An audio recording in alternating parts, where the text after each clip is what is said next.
Assalamualaikum. Hari ni gua nak sambung lagi kisah cinta. Tapi cinta dia lain lah. Cinta hari kali ni adalah cinta terlarang. Maksudnya tentang poligami. Bagi mana poligami ni tak salah sebenarnya lah, kalau kena dengan gayanya, kena dengan syarat-syaratnya. Maksud gua adalah lelaki tu baik, dia mampu, dia taat semayang, dia penuh dengan kasih sayang. Maknanya rumah tangga dia bahagia. Tapi dia ada sebab dia nak kahwin. Pertama, mungkin nafsu dia kuat. Yang kedua, mungkin isteri dia tak mampu dah nak layan dia. Yang ketiga, walaupun isteri dia mampu, tapi dia banyak duit. Maknanya dia nak tolong orang lain. Ada mungkin kawan dia yang dah jadi janda, mungkin ex-girlfriend dia dan dah jadi janda yang susah, yang dia nak tolong.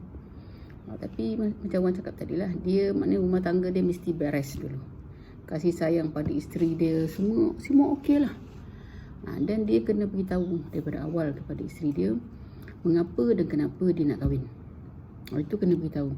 Tak nak pula dah bercinta, dah berkahwin, baru isteri dapat tahu daripada orang lain. That is very wrong. You kena beritahu isteri you dulu kenapa you nak kahwin. Kalau isteri you marah, meroyan, berontak macam orang gila, itu bermakna you gagal sebagai seorang pemimpin.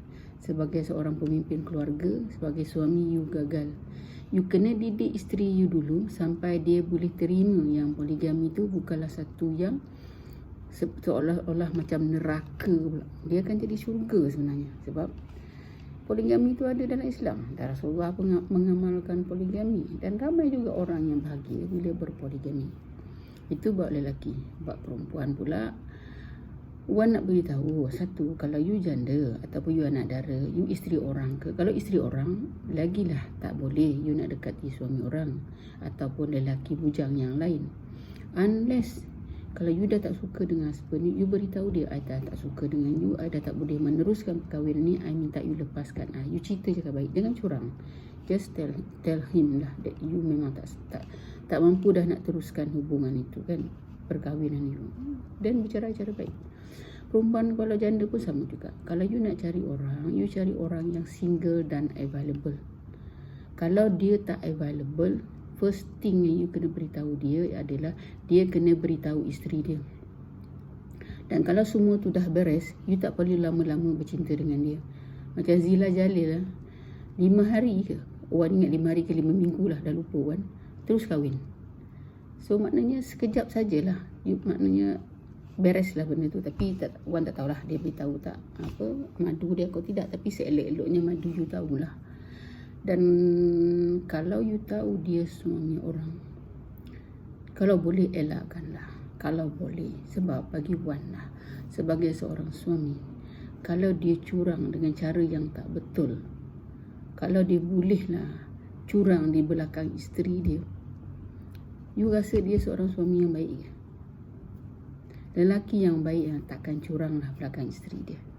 Kalau dia nak kahwin pun dia beritahu, I nak kahwin sebab apa? Nafsu I kuat, I ada duit, I akan adil dengan you, selama ni pun I dah bagi you penuh kasih sayang.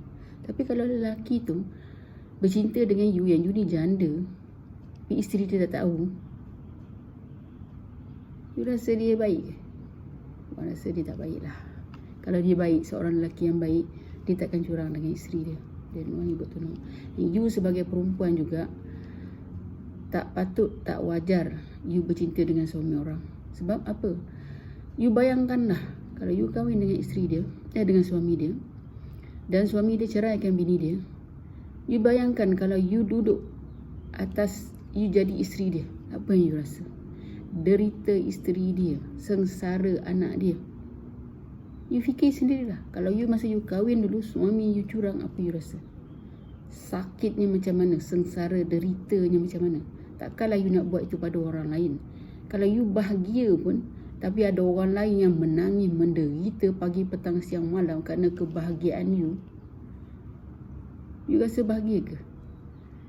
Kalau dia doakanlah hidup you merana, you tahu tak? Doa orang yang teraniaya ini tak ada hijab dengan Allah. Kalau dia doakan rumah tangga you porak-peranda kerana you ambil suami dia, apa pointnya you hidup? You bahagia pun sementara je lah. Later on you akan rasa lah apa yang dia rasa lah. What comes around goes around, kata Mak Saleh kan. Hari ni kita buat orang menderita, esok Tuhan akan balas pula, orang lain akan buat kita menderita pula. So seandainya you dah kahwin dengan suami orang, seandainya, janganlah pula beritahu isteri dia, nampak sangatlah post dalam social media, post dalam Facebook. Kalau boleh buat macam Zarina Zainuddin, duduk diam-diam saja. Yes, you dah kahwin dengan isteri dia, suami dia dah diam. Jangan nak pergi hebohkan kulu kili lah sampai isteri dia rasa terhina. Ada orang dia rasa terhina bila suami dia kahwin lain. Kalau orang Arab, ialah dia bangga kalau suami dia banyak isteri. Tapi orang kita Malaysia ni, dia rasa terhina, seolah-olah dia tak pandai jaga suami.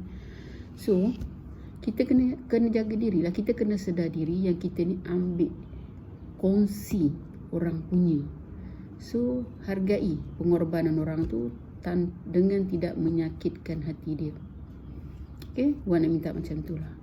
Kalaupun dia kahwin dengan you, lepas tu diceraikan isteri dia, you kena pujuk suami tu ambil balik isteri dia.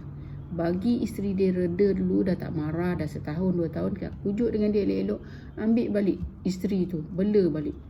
Kita tak nak lah kita bahagia tapi ada orang lain yang menderita, merana, pagi, petang, siang, malam menangis kerana kita kan. Rasanya feel so bad lah.